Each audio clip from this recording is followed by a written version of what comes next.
For the host of Head of Beer Showcase in Valparaiso, John Freitag, ladies and gentlemen.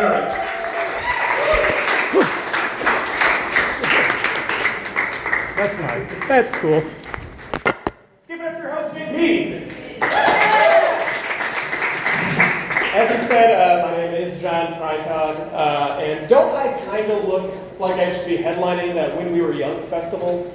I'm just missing the eyeliner, lip piercing, and that's right, a sexual assault charge. I even got like an edgy band name picked out. It'd be My Clinical Depression. Except this is America. I can't afford therapy. So it'd be more like My Self-Diagnosis. And now I'm not actually depressed. I just spent the last 36 hours playing video games and watching other people play Dungeons and Dragons, because that's what healthy people do. And I don't want to kill myself, but recently somebody told me I look like a redneck version of Machine Gun Kelly. So I get it. You guys see it too, I know. As a comic, I've been trying to go out to Chicago, like hit up some open mics, get my name out there. And I always hate going to Chicago though, because the traffic's the worst, and it just gives me the worst anxiety. But like, it'd been a few years since I'd actually been there, so I told myself it wasn't going to be that bad, that the drivers were going to be okay. They weren't. They never will be. And I always know when I hit Chicago traffic, because I'm driving along like I'm in that movie, Driving Miss Daisy, which I've never seen, but I assume Miss Daisy enjoys speed limits. And then everyone else around me is driving like they're in the Fast and the Furious, except there's no Vin Diesel character to pull up next to me, nod, and go, family, and then drive off into the distance. It's just a bunch of serial killers hopped up on Frappuccinos. Like this one in particular, who wouldn't let me into their lane as mine was quickly ending, got me in my head thinking, all right, some small dick asshole boxing me out, right? Well, eventually I do get behind this Jeffrey Dahmer on wheels, and then I notice they have a bunch of pink breast cancer survivor magnets and stickers on the back of the car. So now I'm feeling like the bad guy. Now I'm the small dick asshole. Now I'm the one with a lump in my chest. Because she's strong, right?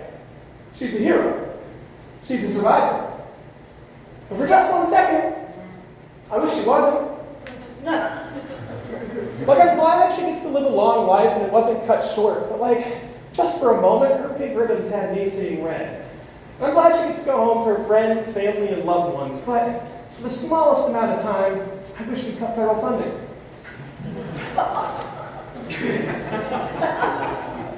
Just a moment, that was it. Anybody out there use Venmo? Yeah, what do you guys use it for? Cool! Lawn service. That's responsible. That's just smart. I use it for drugs. Because it sure beats like meeting a stranger in a dark alley. I can just send $30 an emoji for what I want.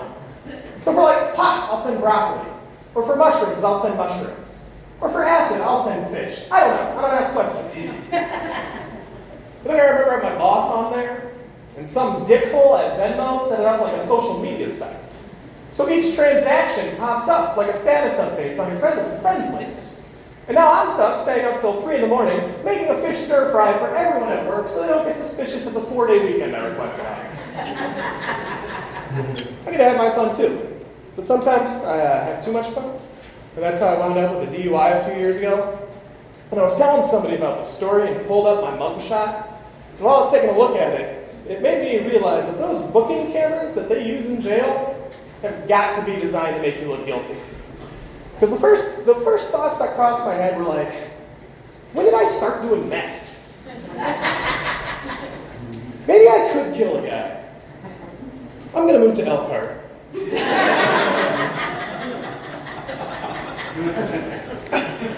Anybody use any dating apps out there? Yeah, cool. I did. I used Facebook Date. I got a relationship out of it. It's awesome. If you don't know what Facebook Date is, it's like Tinder's weird cousin that nobody ever invites to the party. And it was great. My original profile read 6'4", loves the outdoors, loves to work out, which was awesome. I was getting a lot of matches. The problem was, it was a bunch of rock climbers, which makes sense. I like broad shoulders and big back. But the problem with rock climbers is it's their entire personality. Their favorite genre of music, rock. Their favorite actor, the rock. Their favorite drink? Anything, as long as it's on the rocks. Their favorite movie? Marley and Me, because even these monsters need to cry. And they're always talking about hitting the wall or hitting the boulder. And I'm just standing over here like, I need to hit this bong. Because you are too much right now. Plus, they always got chalk on their hands, so you know you're going to get a dry hand job. So I changed my profile. It read 6'4", still important, will pay for dinner, spit on me, and I got a girlfriend. It's great. It's great.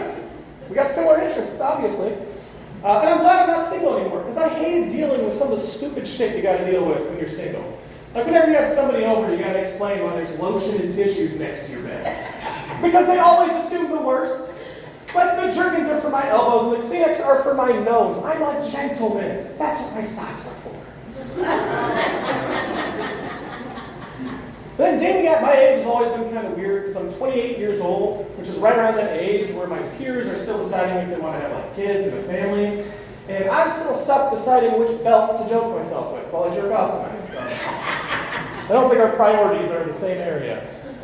And like everybody I dated never appreciated what I brought to the table. Like I've had a lot of jobs. Those skills come in handy.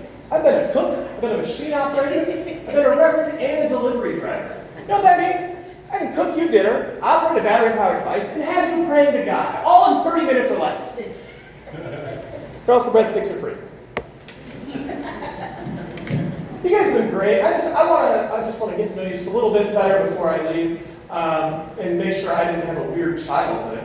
But did anybody out there, like when you couldn't finish your dinner at the dinner table, did your parents try to like guilt you into finishing your meal? Like they'd be like, oh, we know some kids who appreciate this. Or, oh, we'll mail it to some third world country. We'll use Ethiopia. That's what my parents used. So like, they'd be like, oh yeah, we'll mail it to Ethiopia. First off, way to create an eating disorder throughout an entire generation. That explains why I was obese until I was 25.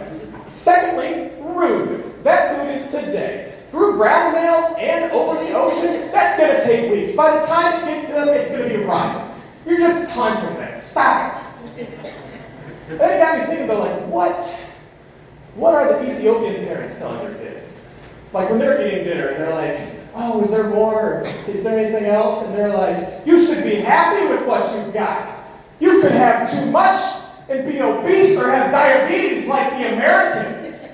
You could have lost your leg to a disease, but instead you lost it to a lion like a man. You guys have been great. Give it up for your host. Have a wonderful night. Give it up for John Freitag, ladies and gentlemen.